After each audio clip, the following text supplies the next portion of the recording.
تا به حال مفهوم دینداری و عبادت در جامعه اسلامی و امت اسلامی، مفهوم عبادت، نماز، مفهوم دینداری، اعمالی که مرتبط به جهان آخرته. یعنی وقتی میگیم فلانی دینداره، صحبت از دین و دینداری میشه، ذهنمون به اونجایی میره که حتما این آقا کاری انجام میده که به درد آخرتش میخوره، به درد بعد از مردنش میخوره.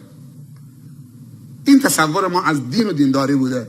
وقتی گفتیم عبادت، ذهن ما فقط رفته رو نماز. 5 تا نماز فرض اگر کسی درست بخونه، نماز نفل هم نخونه، 100% بهشتیه.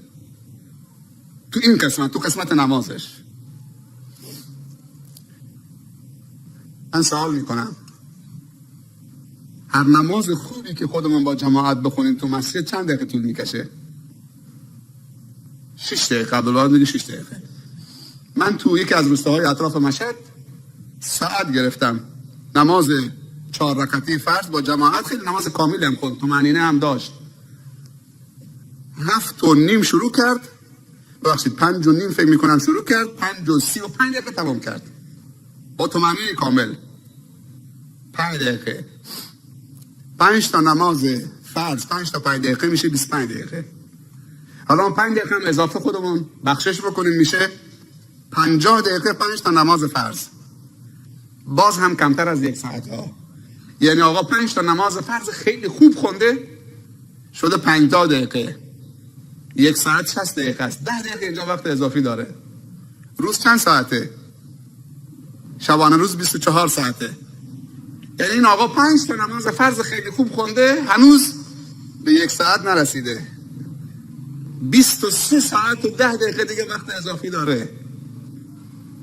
اگه عبادت نماز باشه تمام شد دیگه. تو 50 دقیقه تمام شد. روزه به سال 1 باره. حج هم که استطاعت مالی میخواد، زکات هم که پول نداره که نصاب داشته باشه. عبادت تمام شد. 50 دقیقه نماز خوندی، عبادت کردی، 23 ساعت و 10 دقیقه وقت دارید. ببینید چیکار کنید. دیگه هم عبادتی نیست تو ذهنت. چون مفهوم عبادت فقط نمازه. در نتیجه جوانای ما دیگه اون 23 ساعت نماز میخونن، سوار موتورن.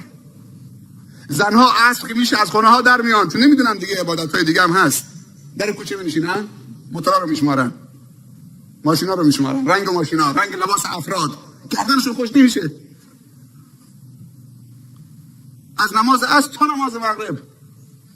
خیلی هم که ساحل کاش که میگفتن سبحان الله. رحمت و هیبت هر دو تاست دریا و همجوری نشستن نمیدونم. آشپزی هم تمام شده، همه چی هم تمام شده، از صبح تا ظهر نمیدونه چیکار بکنه، فقط منتظره که اذان بگه این 4 رکعت از گردنش بندازه، تمام شد، عبادت تمام شد. تو برو تو خیابون نگاه کن، روزی چند ساعت این جوانا با موتور وقت و هدر میدن، نمازشون هم میخونن، موقع نماز شد در مسجد ترمز میزنن نماز میکنن، بعد دیگه نمیدونن چیکار بکنن چون عبادت تمام شد. اگر مفهوم عبادت رو منتقل بکنیم به همه اون چیزهایی که جناب شیخ در ابتدای صحبت گفت، دینداری یعنی چی؟ تا میگیم دینداری یعنی کاری که فقط به درد آخرتش میخوره بس، و فکر میکنه تلاوت قرآن بکنه به درد آخرتش میخوره، نماز بخونه به درد آخرتش میخوره.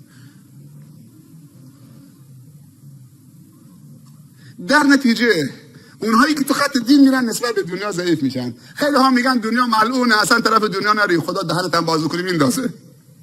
کی گفته؟ تو اقتصاد ما وابسته هستیم، تو سیاست وابسته هستیم، تو فرهنگ وابسته هستیم. کسی که شکمش در اختیار خودش نیست، فکرش هم مال خودش نیست. باور بکنید